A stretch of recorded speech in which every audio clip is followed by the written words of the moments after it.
Ladies and gentlemen, I want to welcome you to the launch of the UK Prosperity Index 2021. For those of you I have not yet met, my name is Philippa Stroud and I'm the CEO of the Legatum Institute. Today we are delighted to be launching the first UK Prosperity Index. But I want to start by giving some background as to why we wanted to create this tool in the first place. Before COVID, in the days we can hardly remember, we knew that 2020 represented a transition year for the United Kingdom. It was the start of a new decade, the start of a new chapter for this nation and the beginning of a new government with an ambitious levelling up agenda aiming to re-energise infrastructure, housing and other foundational areas now that the country had left the European Union. There was a particular focus on regional renewal, not just in the north, but across devolved areas and at a local authority level. However, there existed neither an established baseline against which to assess the effectiveness of this ambitious focus, nor a coherent set of policies that would address the challenges of different parts of the UK. We therefore felt it crucial to launch a programme with a twofold purpose. First, the creation of a UK Prosperity Index to provide this baseline against which to measure success. And second, the development of policies that would focus on addressing the challenges at local authority and regional level, with a particular spotlight on driving the growth of prosperity in the north of England and with the devolved governments. With calls for regional renewal across the political spectrum, we felt the moment was right for a new and holistic assessment of the UK's strengths and weaknesses, which will help point the way towards true prosperity. So when we speak of prosperity, what do we actually mean? Building prosperity, levelling up, is much more than material wealth. It reaches beyond the financial, into the political, the judicial, the well-being and character of a nation. It is about creating an environment where people are able to reach their full potential. A community is prosperous when it has an open economy, an inclusive society, and strong formal and informal institutions, and empowered people who are healthy, educated, and safe. It is about who we become as a nation, and not just what we get. So it is that we're delighted to be launching the UK Prosperity Index at this unique moment in the country's history. The United Kingdom stands at what we have called a reset moment. It has delivered on the vote for Brexit by exiting the European Union. It is forging a new trading relationship with its European allies and charting a new course towards global Britain.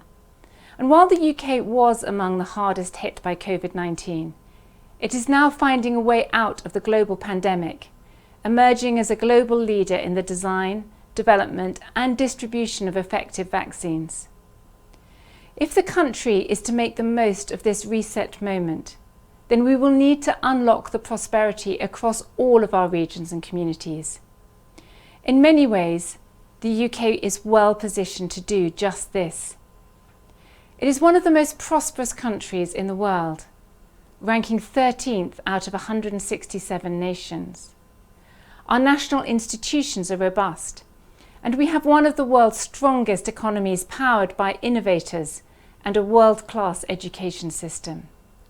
This is an amazing country, and we have been making great strides in many of the things that already dominate the debate about levelling up, including infrastructure and the natural environment. But there are also clear challenges. As our new UK Prosperity Index reveals, while levels of prosperity in the UK remain much higher than other nations and actually increased further during the first half of the 2010s, in more recent years, this prosperity has been stagnating. This underlines the need for a more detailed assessment of what is going well and what is not. Interestingly, this stagnation is not driven by factors that currently feature much in the political debate. We are being held back by declining enterprise conditions, weak health systems that were simply not pandemic ready, and have insufficiently created the environment in which our family life and relationships have been able to thrive and feel valued. Much of our concern has been for the economy, but actually our concern really should have been much more focused on who we're becoming as a people and not just on what we're getting. To really become a prosperous nation, Britain needs to become a place where we truly value the family, where we care for one another, investing in our mental and physical well-being, and where we can innovate and build businesses that are not stifled by unnecessary regulation. Last year, we said that it was a time for each nation to decide its character and who it wants to be. This is especially true for the UK today. The decision that the country makes now will have a profound impact on our future development, shaping the direction of an independent and sovereign country for generations to come. The UK Prosperity Index is designed as a contribution to this process and one that we hope you will use.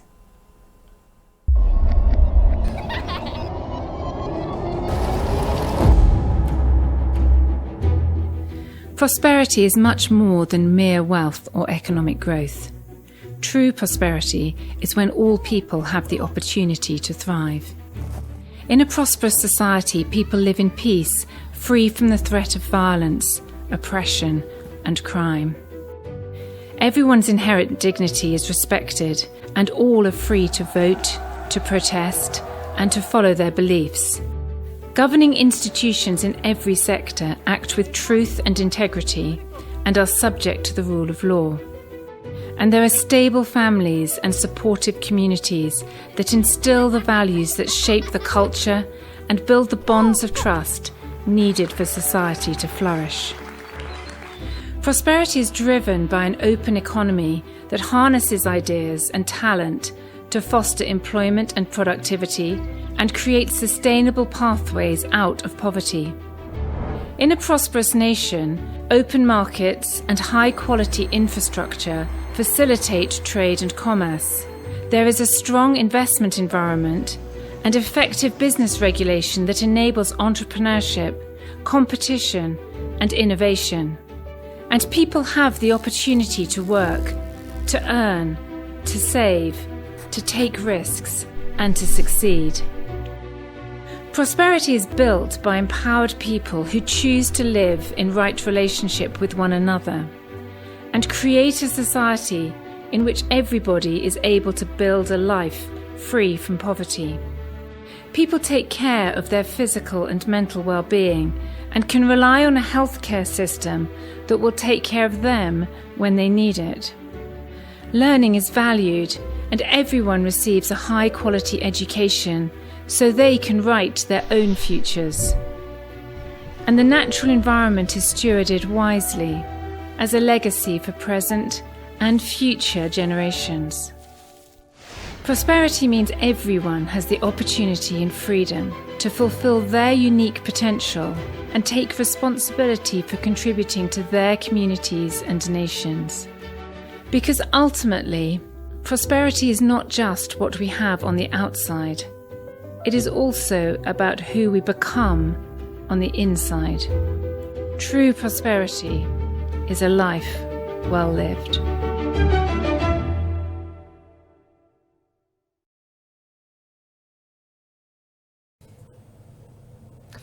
Well, good morning, everybody, and thank you for joining us at the launch of the UK Prosperity Index. My name is Matthew Goodwin. I'm a Professor of Political Science and Director of our Centre for UK Prosperity here at Legatum. And over the last 10 months, our team have been drawing together an unprecedented amount of data to provide what we think is an extremely valuable tool to government, to local authorities, to citizens, to stakeholders, philanthropists, civil society, to help us hold the government to account on the Levelling Up agenda and begin to map current levels of prosperity across the UK. And before presenting those findings to you, I'd like to first introduce our first speaker, the Right Honourable Sajid Javid.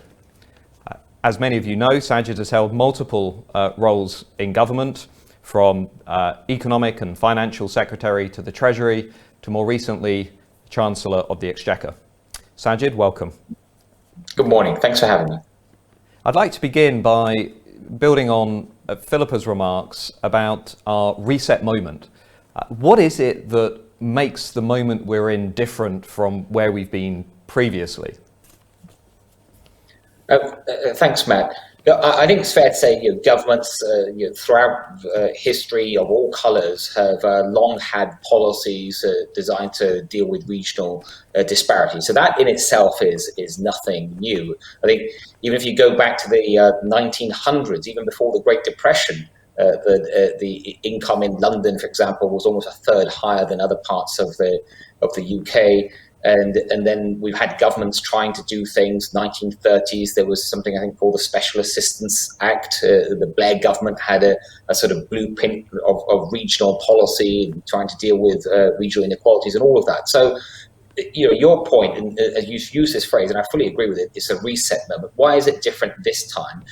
I think I'd point to two things. First is actually Brexit.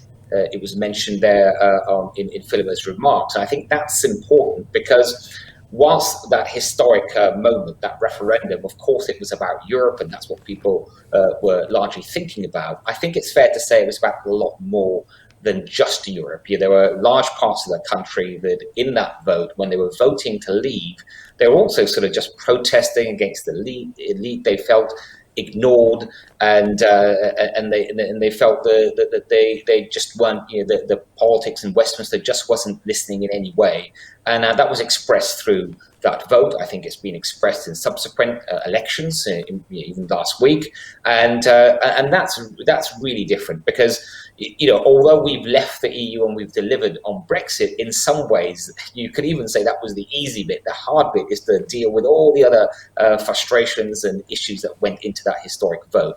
So I think that's critical. And then also the pandemic. Again, it was mentioned there by Philippa. That's a big reset moment in every way. I mean, whatever business plans governments had or businesses had and things, that's all turned upside down because of the pandemic.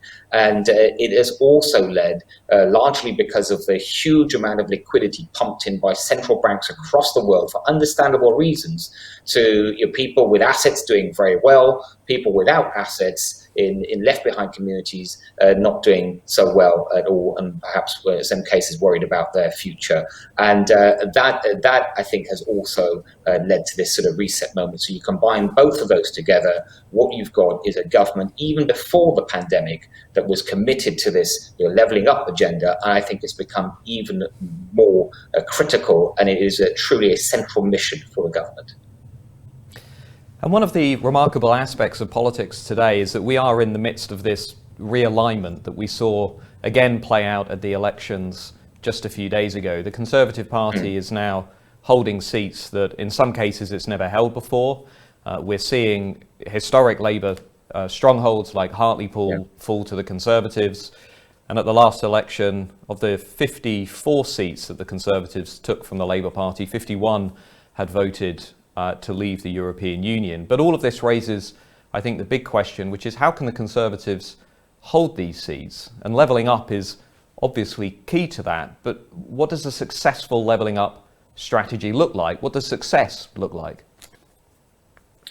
Well, I start, if I may, Matt, on that. Is that why is first of all, why is levelling up important in the first place? And for me, and I think for a lot of my colleagues, everyone recognises first the good news is we've got an abundance of talent in our country. In every corner of our great country, there's talent, and that's fantastic. But we don't have equal opportunity. And for me, at its heart, levelling up is about equality of opportunity and making sure, to the best of your ability, the best of the ability of the government, that we're doing a lot more to try and give a fair chance to people, no matter where they are, so that your postcode somehow doesn't determine your success in life. And look, there's in my time in government, I've seen some really strong examples of how these inequalities exist, how they're affecting our life chances. You just look at the attainment gap. For example, something the Legatum Institute has talked about. If you think about, I think I'm right in saying a 3-year-old from a disadvantaged neighborhood compared to their more affluent peers is some 18 months behind on average in language development. And that's not something, a gap that can be made up over years. It's incredibly difficult to make up for that once it's done. And for people from these communities, it's like stepping upon to play a game, and already you're disadvantaged. You've lost the game because you just didn't have the same opportunities as others. So I think equality of opportunity is at the heart of this, and that really is the driving force. You said, what does a successful strategy look like? I don't know, how long have we got? But I'd say that 2 or 3 things are going to be essential. The first one is to keep listening to people, to make sure that they don't feel ignored again, and to stay engaged. And that's not a one-off process. It's got to be a continuous process. The strategy has to be credible. People are incredibly smart. Voters are super smart, I've always found, and they know that if politicians are basically promising something that they can't deliver, they don't expect to be like the Southeast in 3 or 4 years, for example. They know it's going to take time. And that leads me on to another point, which is you've got to, I think, have a set of milestones, achievable milestones, some sort of short-term deliverables, some long-term deliverables. In terms of the things you've got to focus on, I mean, just top line, I'd say it's about the economic issues, whether it's infrastructure, it's skills, it's focusing, for example, more on vocational skills. What we've just heard in the Queen's speech on lifetime learning is critically important as an example. But as we also just heard in the video, and I absolutely agree with this, it's much broader than that. It's about the social infrastructure, health infrastructure, education, the environment you live in, the high street, what that looks like and feels like, and then also safety as well. And I can tell you, as a former Home Secretary as well, when you look at those crime surveys, depending on what part of the country that you live in, some people are sadly worried about violence on the streets and homicides. Others are really worried about car thefts. Crime is all relative, but in every community it has an impact. It has an impact on your life chances. So all these things, they all have to be looked at. Well, I'm glad you mentioned safety and security, because that's one of the big themes of our report. But it also raises a question: how are we actually going to pay for all of this? We're throwing about 100 billion into infrastructure. We've got 4 billion for the Levelling Up Fund. Across Western democracies, we're seeing unprecedented amounts of money being spent by the state. I mean, how do we pay for this as we go through the 2020s? Well, another great question. Look, I'd say, first of all, not all of it is going to be about extra costs. A big part of it is, of course, but things like, we need changes in the planning system. That doesn't cost the government anything, but can really lead to boosting growth and opportunities in neighborhoods. But you're right to emphasize cost. When you want to invest more, whether it's economic infrastructure, social infrastructure, more nurses or police officers, it's going to cost money. What I'd say, if I can just get a little bit sort of technical in this, because it's important in how this is done, is inside the Treasury, in the government machine, all spending is basically broken up into either what they call capital cost, which is for things like infrastructure, something that you build and it lasts for many years and sort of payoffs, as it were, for society over many years. And then you have sort of day-to-day spending, things like paying for nurses, paying for teachers, that is sort of consumed in that financial year. On the capital spending, I think it is absolutely justified to borrow at record low interest rates, because that will pay off for years. When the government can basically borrow at 0%, it makes sense to do that. And Rishi set out plans to do that, and it is absolutely right to do that, and as much of it as you reasonably can.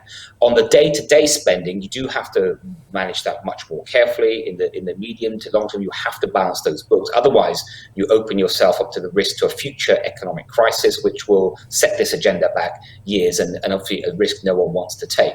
So that will mean, I think, it's some level of modest increase in taxes, as we've already seen from Rishi. So, for example, with the corporation tax increase, but also trying to make those increases fall on the broadest possible shoulders. You're looking at some of the tax breaks the richest have in the country. And I think you were just going to have to be honest about this and look at other taxes, such as perhaps capital gains, keeping it low, competitive internationally, but maybe increasing it modestly to try and pay for some of this. We just have to be honest and realistic about this, but at the same time keeping taxes where you can as low as possible to support that enterprise economy, because that will be my final point. That enterprise economy, lowest possible taxes, sensible regulation, that private sector is ultimately what's going to create the wealth to pay for all of this.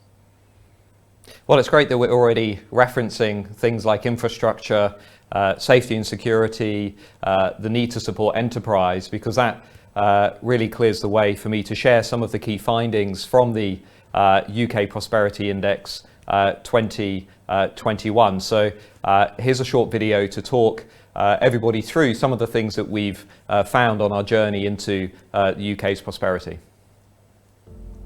The UK is one of the most prosperous countries in the world, ranking 13th out of 167 in the Legatum Prosperity Index, with a strong education system, an improving natural environment, and some of the best living conditions globally. But at this moment of transition and opportunity, the country is facing a number of challenges. Our new UK Prosperity Index tracks levels of institutional, economic and social well-being in each of the country's 379 local authorities. It is the most ambitious index to date, designed to help national and local leaders track their progress over time so every area can fulfil its true potential. The index reveals that although the level of prosperity in the UK increased during the first half of the 2010s, in more recent years it has been stagnating. Since national prosperity peaked in 2018, every region except London has seen a decline, with the sharpest deteriorations in the non-urban areas of the North West and West Midlands. The index also reveals challenges in the current levelling up debate. While this tends to focus heavily on bridges and trains, on infrastructure and transport, the index shows that this focus is misplaced, as these fundamentals are already strong. There have been improvements in infrastructure, labour force engagement and competitiveness. For example, Warrington is the fourth best performing local authority in the UK for infrastructure, with residents enjoying roads in better condition than the majority of the country and easy access to major railway stations and airports. And prior to the coronavirus pandemic, Preston had seen a fall in unemployment and an increase in participation in the labour force. However, over the last decade, the quality of local investment environments has deteriorated in 11 out of 15 regions, suggesting reduced investment demand and a decline in the extent to which businesses are satisfied with finance arrangements.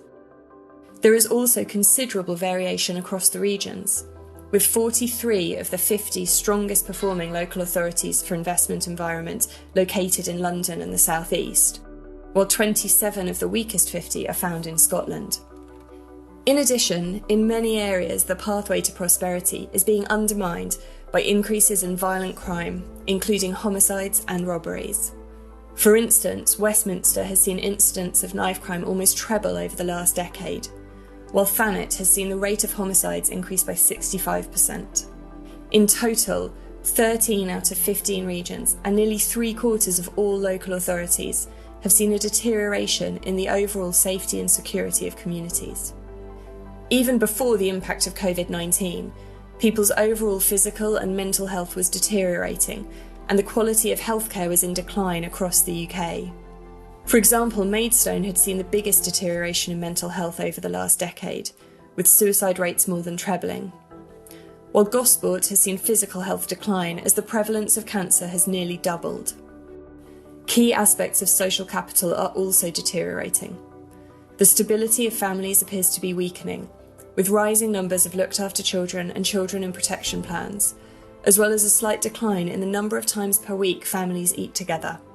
For example, in Swindon, the number of children on child protection plans has more than doubled since 2011, and almost 1 in 10 people across the area say they feel lonely and lack companionship. In addition, across the country, too many children are falling behind in education, especially white working class and black Caribbean children, and less than half of the top performing local authorities for education are outside London. As the UK charts its way out of the COVID-19 pandemic, the importance of addressing regional disparities has never been greater. The index shows that the levelling up debate is currently focused too narrowly on aspects of prosperity that are actually improving, and highlights the need for renewed investment in the safety and security of communities and in people's physical and mental health, as well as in rebuilding trust in institutions, strengthening family relationships, and enhancing the cohesion of local communities. The index also reveals that simplistic distinctions between North and South do not reflect the reality of the complex variations across the country, and identifies 17 archetypes that cut across different regions and areas, which all have their own unique challenges and opportunities. Our UK Prosperity Index has been designed as a tool for transformation, to help national and local leaders identify the strategic choices that need to be made to allow every region and community to reach their full potential and thrive.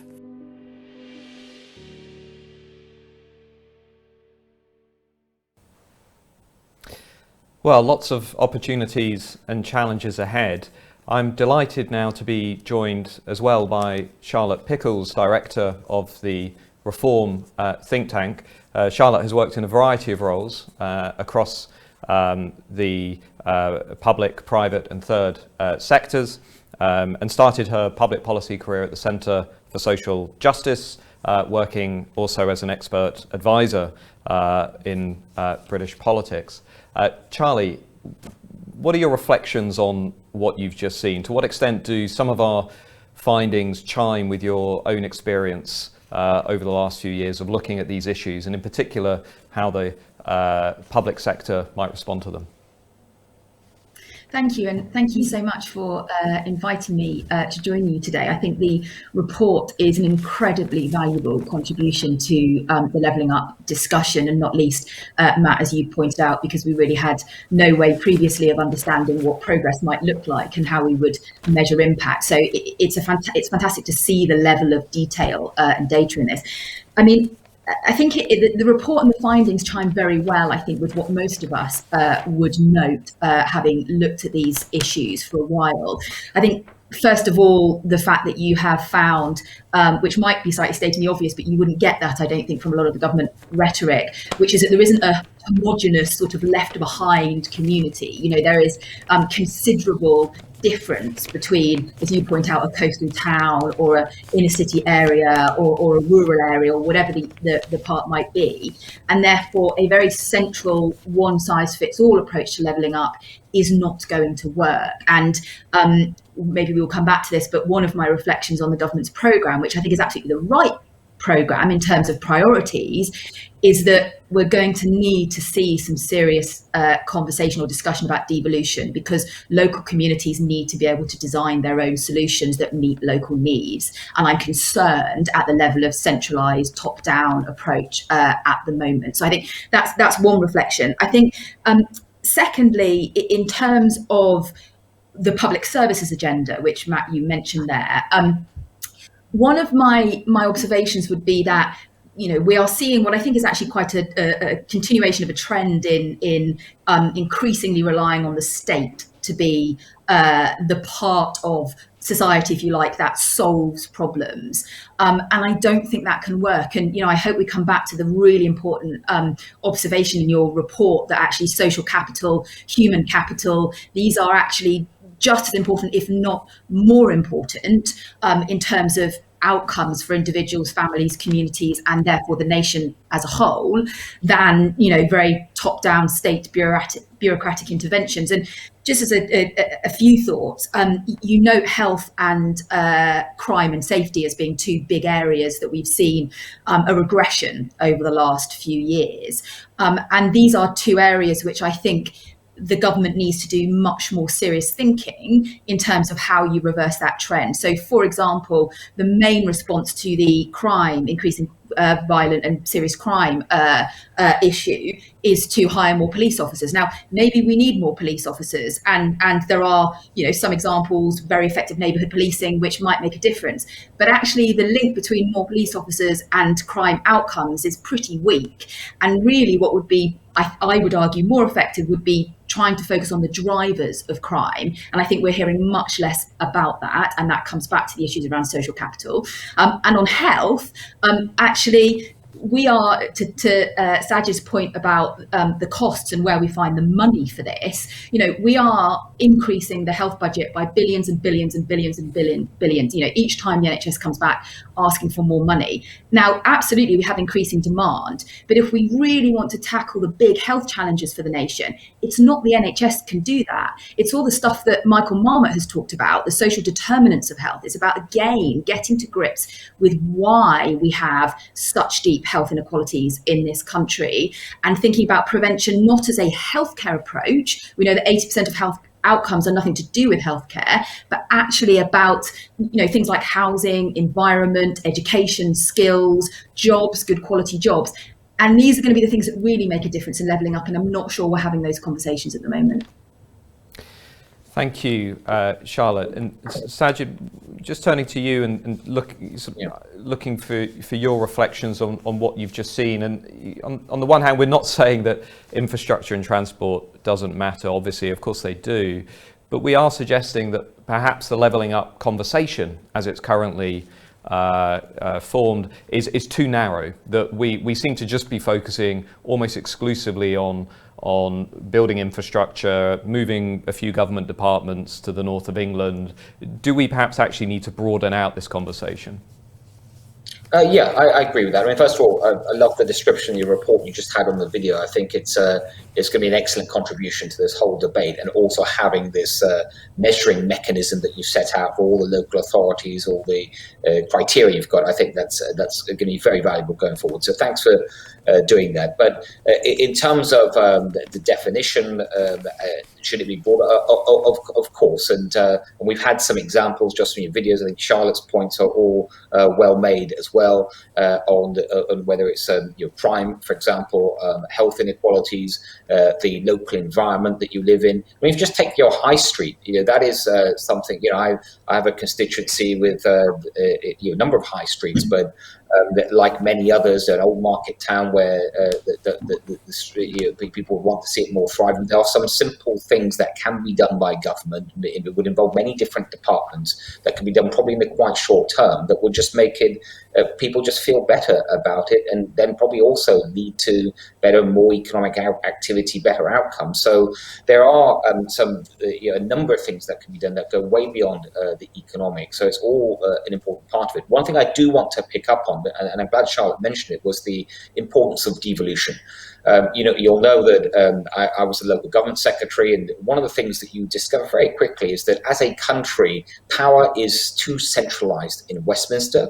But then when you look to devolve it across the country, as other countries have successfully, the structures we have are often just too fragmented. There's just too many layers of local government overlapping. No one's really clear who's responsible for what, and then there becomes they tend to be less accountability to local people, especially on the levers here that we're talking about that matter most, whether that's social infrastructure, it's economic infrastructure. Those no one really knows who's properly accountable. That's why we had the process of the last few years of creating, in particular, the mayoral combined authorities, and that's a process that I partly led on. I remember, I'll tell you something now, Matt, which I probably couldn't say before when I was in government, was that when I was local government secretary, there were senior voices in government that did not want me to continue with the mayoral combined authority program. They didn't want me to continue to create mayors in the red wall cities of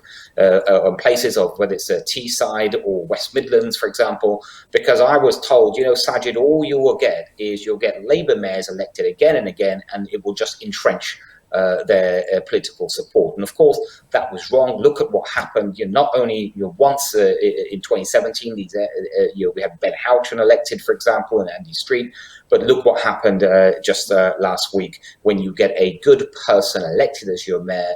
that does things for you locally, and people will relate to that, and it can actually help to build support and basically just get things done when you consolidate those powers. So I think devolution is an important part of this, and I hope that we take it further. Thank you, Sajid. And one of the things that we have found in the report, which I personally found quite worrying, was the significant decline in levels of social capital, particularly concentrated in certain areas of the country. And Charlotte, you alluded to this earlier on, and in particular we found some evidence of weakening relationships within the family environment. And is this something actually that we should be talking about more as a country? Because it seems to me that we're not very good at talking about the connectedness of communities, the strength and resilience of family, and the way in which those contribute or weaken levels of prosperity in the UK. I mean, you're 110% right here. And it's not something we talk about nearly enough, because you know what, it's hard.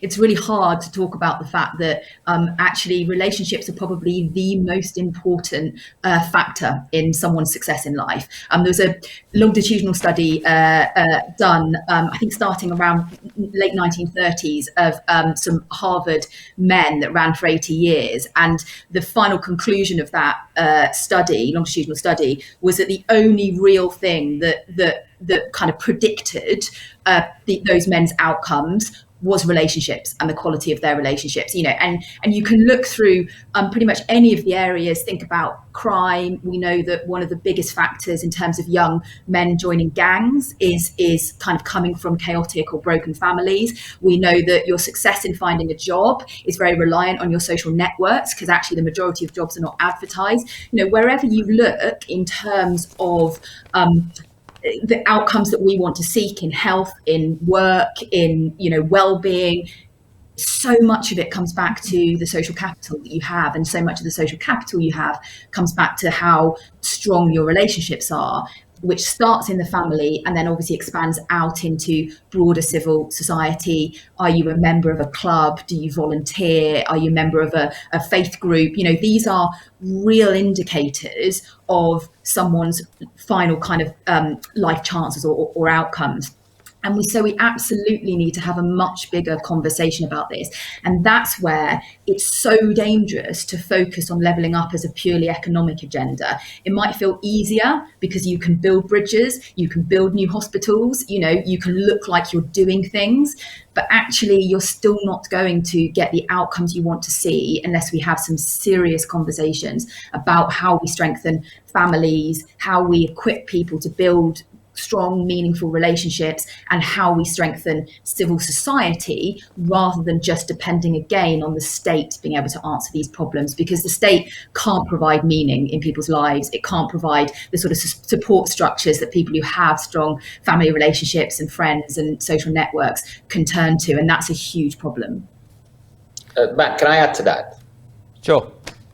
Yeah, and first of all, I agree with everything Charlie just said, and just to build on that, if I think my own experience, I didn't have much when growing up, and was living in some pretty challenging neighborhoods. But one thing I certainly had, I was just very lucky to have, was a loving family, the support of that family, those social networks, and it made all the difference. And that is true, I think, for anyone who would make a difference, just as Charlie said.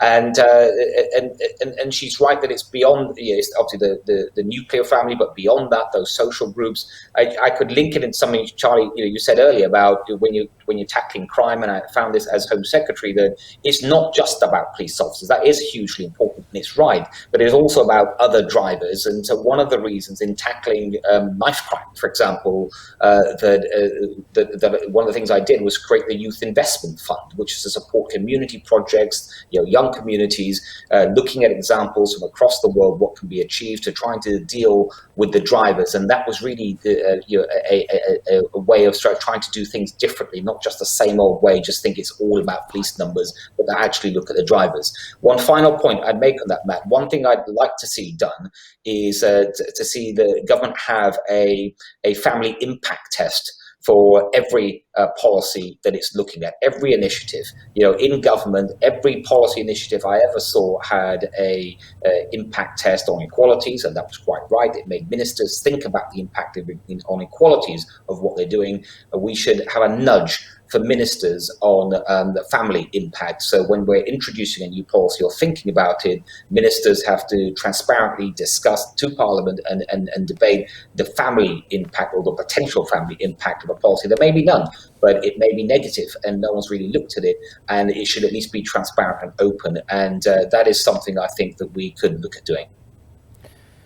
I think that would be an incredibly interesting conversation to have, and an incredibly important metric to add to policy. Charlotte, if I can come back to you on what does success look like within the Levelling Up agenda? I mean, if we fast forward to the next election, 2023, 2024, depending on who you listen to, you're a voter in the red wall, you've been promised all sorts of things. What do you think is realistic for us to say, well, actually, that is what a successful levelled up area looks like? Well, I'm sure the measure for government will be, Matt, whether they manage to take is it your Red Wall 2.0 seats? But I think for people in those communities, I guess it will be, a lot of these I think are actually going to be quite soft measures. And what I mean by soft measures is how people are feeling about their environment, how they're feeling about the economic system, how they're feeling about their participation in democracy. One of the big things that Brexit exposed, certainly didn't create, but exposed, was this feeling of democratic deficit. So, do people feel like they have more control over their lives? Do they feel that the people who represent them are actually delivering stuff for them? As Sajid said, you've got to deliver on this. I think in terms of some of the harder metrics, it's stuff that you've highlighted in the report. So in terms of health, have we created healthier communities? Have we closed the health inequalities gap that, has been so devastating during the pandemic? I think jobs and work is an interesting one, because clearly living standards is incredibly important. But actually, one of the interesting things, and again, as you're pointing out in your analysis, is that lots of these areas that we would describe as left behind or hard pressed do have jobs, and pre-pandemic the unemployment rate was not that high. The problem was that they weren't good quality jobs. They were precarious jobs, they were low paid jobs, people's wages have been stagnating for a long time. So actually I don't think it's just about unemployment or employment, I think it's about the quality of jobs. And I think that's where it's a shame that we don't seem to be getting the employment bill that we were promised. And then I think finally on kind of crime, yes, absolutely. There are hard indicators there about whether we've seen a reversal in the worrying increasing trend in terms of violence, knife crime, sexual offences, etc. So I think there's some measures there. But overall, if you think about polling that's been done quite recently, there was a Pew poll done actually just a few weeks ago that found that half of people think the current economic system we have in this country, half of people think that it needs major change, not tweaks, but major change. Polling consistently shows people think that their children are going to grow up and have worse outcomes than they did. Polling consistently shows that people think the system is rigged, and that's where I think there's a further to go for the government to demonstrate not just the kind of harder outcomes like good quality jobs, better health outcomes, kind of declining crime, but also a sense that the country is fair. And to I think both Matt and Sajid, you made the point that actually people feel they've got a fair shot in life and that there is an equality of opportunity there, and that people don't believe at the moment. Thank you, Charlotte. I'm struck as well by the political implications of this. I mean, if the Conservatives get this right and are able to point to success stories, then we may see an even bigger transformation of our political map. I think looking at Hartlepool, for example, there are another 24 or so Labour-held seats that have very small majorities that could easily fall. On the other hand, if levelling up doesn't make much of a difference to people's lives, it's not difficult to see how that could have some pretty big political implications as well. I'd like to thank you both for joining our discussion, and thank you Sajid and Charlotte, for taking time out of your busy diaries to help us launch the UK Prosperity Index. I'd also like to thank everybody who's joining us online and point to our report that's now available for you to go into the detail and explore at your own leisure. But just before we finish, I'd like to pass back to Baroness Philippa Stroud for some closing comments. And thank you for joining us. Thank you. Ladies and gentlemen, we hope that you have found this presentation helpful and insightful. Whether you're a business leader, a policymaker, a journalist, a teacher or a community leader, we hope that you will use this index as a tool to point the way to the challenges of your community. But we also hope that you will use it to seek out those who have already solved the challenges you are facing, as each area has different strengths and weaknesses. We hope too that you will use it as a tool to hold the government to account for the levelling up agenda. As we have heard, it needs to be about so much more than bridges and trains, bricks and mortar. To become a really prosperous nation, Britain needs to become a place where we truly value the family, where we care for one another, investing in our mental and physical well-being, and where we can innovate and build businesses that are not stifled by unnecessary regulation.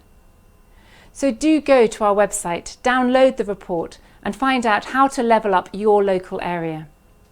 But also, we hope that you will remember that this is an amazing nation, with amazing people who hold the keys to unlocking the future prosperity of this nation, and that each of us will think about the part that we can play in the building of our nation in our generation. Thank you.